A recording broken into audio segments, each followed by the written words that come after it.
नीयत में कोई फर्क नहीं है, तो मेरे हिसाब से आपकी प्रेस कॉन्फ्रेंस देखते ही वो इमीडिएट भेजेंगे अधिकारियों को, जो जो खुलासा यहाँ पे किया गया है उनकी जांच होगी, अपने आप दूध का दूध और पानी का पानी होगा। और आपके माध्यम से बताना चाहते हैं कि अगर जो दोषी है, जो बीआरसी ओवरसीज है, जो शामली में है, जिनका नाम एफआईआर में है, अगर इन पर एक्शन नहीं लिया गया, और हमारी मांग तो है कि पूरे हरियाणा के चेक होने चाहिए, पूरे जिले के चेक करें, ये तो शुरुआत हुई है। अगर ये नहीं किया गया तो हम सब डिस्कस करके 3 तारीख तक के बाद हम सब लोग मिलके जो आपके नाम राष्ट्रपति के नाम ज्ञापन भी सौंपेंगे, हम धरना प्रदर्शन करेंगे, हम सचिवालय का घेराव भी करेंगे, ये सब काम होंगे। आज केवल में खेल क्या चल रहा है? खेल ऐसे चल रहा है कि मंडियों के अंदर फर्जी गेट पास काटे जा रहे हैं, किसान की जीरी दिखाई जाती है फर्जी, कोई जीरी नहीं आई, फर्जी गेट पास काटे गए हैं। राजेश चौहान जी हैं हाई कोर्ट के जज, उन्होंने बकायदा गेट पास के नंबर लिख के उस कंप्लेंट को CM house, PM house, DGP, मतलब जितने भी डिपार्टमेंट हरियाणा सरकार के इससे रिलेटेड हैं सबको उन्होंने कंप्लेंट भी भेजी हुई है। क्या होता है ये खेल, वहां से ये गेट पास कट जाता है, माल कोई नहीं आया, और अधिकारी बीच में मिलके शेलर वालों के साथ मिलके क्या करते हैं कि उनके नाम वो उनको अलॉट कर दिया जाता है कि ये सरकार के लिए चावल कूट के देंगे, और बाद में जो गाड़ियां लगती हैं सरकारी वो उनको चावल बना के दे देंगे। कोई माल नहीं आया, लेकिन सरकार की तरफ से किसानों को आड़तियों के थ्रू पेमेंट हो जाती है। उसमें क्या लगता है, 6 महीने का टाइम, 4 महीने का टाइम, जितना भी लगता है, समझ रहे हो आप बात को? 4 महीने के टाइम के अंदर या 6 महीने का टाइम, आपने पीछे देखो, ये पुनरावृत्ति उस दिन से शुरू हुई है जिस दिन से बीजेपी की सरकार ने ये पोर्टल के माध्यम से, ये गेट पास के माध्यम से जीरी खरीद के उनको देना शुरू किया है शेलर वालों को। उसके बाद क्या होता है, इसमें जो बहुत मोटे मोटे लोग, जो सत्ता पक्ष के लोग हैं, वो इसमें इन्वॉल्व हैं।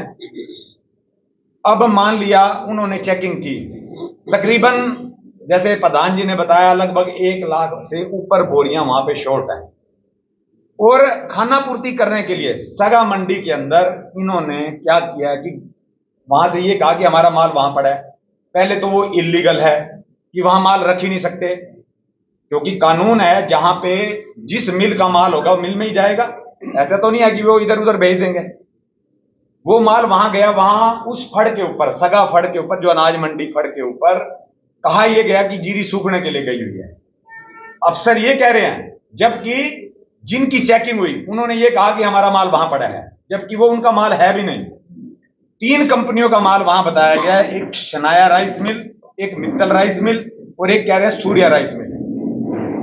और जिसकी चेकिंग हुई है, जिस आदमी की, सत्ता पक्ष का वो व्यक्ति है, उसकी चेकिंग हुई है, उसने ये कहा कि मेरा माल, उसने गिनती करवा दिया सूर्या राइस मिल वाले का, माल सूर्या राइस मिल का है, जबकि गिनती अपना करवा दिया उसने। वो अपना पूरा हो गया, क्योंकि उसके ऊपर एफआईआर में उसका नाम ही नहीं है उस व्यक्ति का। फड़ा ये अधिकारियों को, कर्मचारियों को, और जो इसमें इतने ज्यादा जिसने घपला नहीं किया उसको फंसा दिया, जो मोटी मुर्गी है उसको छोड़ दिया गया, उसका नाम ही नहीं है बीच में। और उसके बाद नकली जो पर्चियां काट के वहां माल गया। आज 1,10,000 बोरी धान की वहां पे शॉर्ट है, वहां पे अभी उस धान को सील कर दिया गया है, वहां पे जगह को। मैं आपके माध्यम से प्रशासन को ये कहना चाहता हूं कि आज जो वहां पे माल पड़ा है, जो सूर्या राइस मिल का है, उनसे वो डिटेल मंगवा ले, भाई तुम्हारा माल कहां है। वो अपने आप बता देगा कि ये माल मेरा है, और जो जिस आदमी ने ये घोटाला किया हुआ उसका नाम अपने आप पता लग जाएगा। उसका तो एफआईआर में नाम ही नहीं आया। अब सूर्या राइस मिल वाला इसलिए बेफिक्र होकर बैठा है क्योंकि उसकी तो चेकिंग हुई नहीं, और जिस दिन उसकी चेकिंग होगी वो अपना बता देगा ये मेरा माल पड़ा है जी। और जिसने सूर्या राइस मिल का माल बताया ये मेरा है, वो अपने आप एक्सपोज हो जाएगा। तो ये इतना बड़ा घोटाला है। आप देखो 1,10,000 बोरी का मतलब ये हो गया, ये तो सिर्फ एक 3-4 शैलरों की बात है। आप ये देखो अगर पूरे जो सरकार का माल जाता है अगर सारी चेकिंग हो तो कितना बड़ा घोटाला ये निकलेगा, आप समझ ही सकते हो। और सरकार ने पैसे दे दिए उस माल के, मजे कौन ले रहे हैं?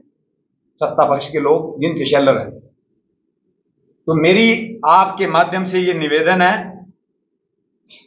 कि इसकी गहन जांच होनी चाहिए। ये पता होना चाहिए कि वो माल किसका है। जब उस फड़ के ऊपर, मंडी के फड़ के ऊपर, या तो डिपार्टमेंट के अंदर वो परमिशन ले रखी हो वहां पे जीरी सुखाने की, या परमिशन दे रखी हो डिपार्टमेंट ने वहां पे, उनको इस बात की जांच होनी चाहिए, इस बात का पता होना चाहिए। नहीं तो दूध का दूध पानी का पानी तभी होएगा जब ये इन तीनों का, इन राइस मिल तीनों का दोबारा से इसकी रीचेकिंग हो। क्योंकि सूर्य राइस मिल वाले की अभी चेकिंग नहीं हुई है। अब जब उसकी चेकिंग नहीं हुई है, अब कोई माल उसका बता दे, कोई भी आदमी कहे ये तो मेरा माल है, ये तो वो बताएंगे ना जब आप उसकी चेकिंग करोगे, उनसे पूछोगे भाई तुम्हारा माल कहां है। उनकी चेकिंग नहीं हुई है, जिसकी वजह से वो बचने की तरफ जा रहा है।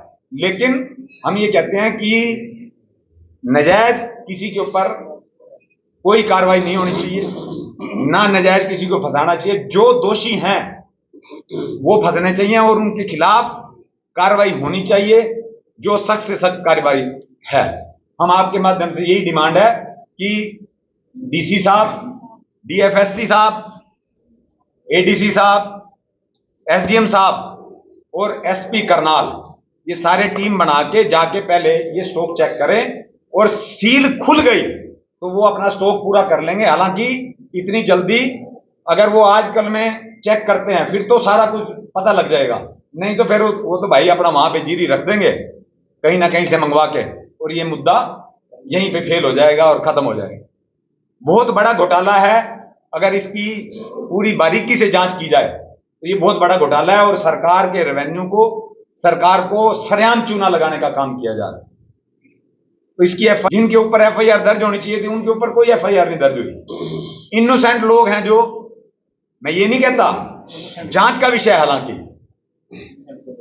जांच का विषय है, लेकिन मैं ये कह रहा हूं कि इनोसेंट लोग नहीं फंसने चाहिए। जो इसमें दोषी हैं उनके ऊपर कार्रवाई होनी चाहिए। ये आपको जीरी का काम है। चलिए, हमारा विषय नहीं है।